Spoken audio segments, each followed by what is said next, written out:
अब जान लेते हैं रूसी राष्ट्रपति पुतिन का वो पूरा स्केड्यूल जो आज बेहद ही व्यस्त रहने वाला है। एक एक कार्यक्रम पर देश दुनिया की निगाहें टिकी हुई हैं। भारत रूस की इसी दोस्ती के लिए मैं विशेष रूप से मेरे प्रिय मित्र प्रेसिडेंट पुतिन की लीडरशिप की भी सराहना करूंगा। उन्होंने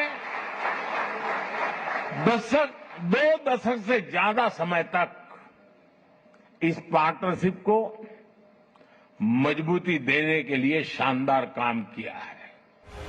तीसरी बार प्रधानमंत्री बनकर रूस गए नरेंद्र मोदी ने जो वादा पुतिन से किया वो आगे बढ़ता दिख रहा है। राष्ट्रपति भवन में गार्ड ऑफ ऑनर के बाद पुतिन राजघाट जाकर राष्ट्रपिता महात्मा गांधी को श्रद्धांजलि देंगे। इसके बाद हैदराबाद हाउस में 23वीं भारत रूस समिट में शामिल होंगे। फिर वो शाम 4 बजे हैदराबाद हाउस में भारत रूस बिजनेस फोरम को संबोधित करेंगे। शाम 5 बजे उनकी भारत मंडपम में बिजनेस लीडर्स से मुलाकात होगी। शाम 7 बजे राष्ट्रपति द्रौपदी मुर्मू पुतिन के सम्मान में स्टेट डिनर देंगी और फिर पुतिन रात को ही रूस के लिए रवाना हो जाएंगे।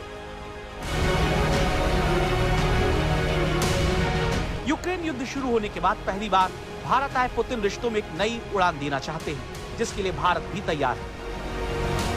पुतिन जिस तरह से अपनी स्पेशल कार छोड़कर ये मोदी के साथ इस गाड़ी में बैठे, जो एक चलता फिरता किला है जिसमें बैठे बैठे पुतिन परमाणु हमला तक कर सकते हैं, उसे छोड़कर मोदी के साथ दूसरी गाड़ी की सवारी करना बताता है कि वो भारत पर कितना भरोसा करते हैं। इसी भरोसे की बुलंद तस्वीर में रंग भरने के लिए नरेंद्र मोदी और पुतिन एक बार फिर मिल रहे हैं। 23वीं भारत रूस समिट में जब पुतिन और मोदी मिलते हैं तो उनके सामने सुखोई 30 को अपग्रेड करने से लेकर S-400 मिसाइल डिफेंस सिस्टम की खरीद तक शामिल है। S-500 को लेकर दोनों में बातचीत हो सकती है। रिलोस लॉजिस्टिक सपोर्ट डिफेंस सिस्टम समझौते पर पहले ही रूस की संसद मुहर लगा चुकी है। सबकी नजरें Su-57 stealth fighter jet deal पर भी है, जिसे लेकर अगर डील हुई तो फिर अमेरिका को मिर्ची लगनी तय है। भारत हमारे सबसे भरोसेमंद साझेदारों में से एक है। हम सिर्फ भारत को हथियार बेच नहीं रहे और भारत सिर्फ इन्हें खरीद नहीं रहा। हमारे बीच का रिश्ता इससे कहीं ऊपर है, कहीं गहरा है। हम पानी के जहाज, मिसाइलें और हवाई जहाज तक बना रहे हैं। आपने Su-57 का जिक्र किया, लेकिन भारत कई तरह के रूसी बख्तरबंद युद्धक वाहनों का उपयोग कर रहा है। T-90 टैंक, जिन्हें भारत खुद बना रहा है, बेहद उत्कृष्ट टैंक हैं। और ब्रह्मोस मिसाइल, जो भारत और रूस ने मिलकर मेक इन इंडिया के तहत विकसित की, उस पर भी हमें गर्व है।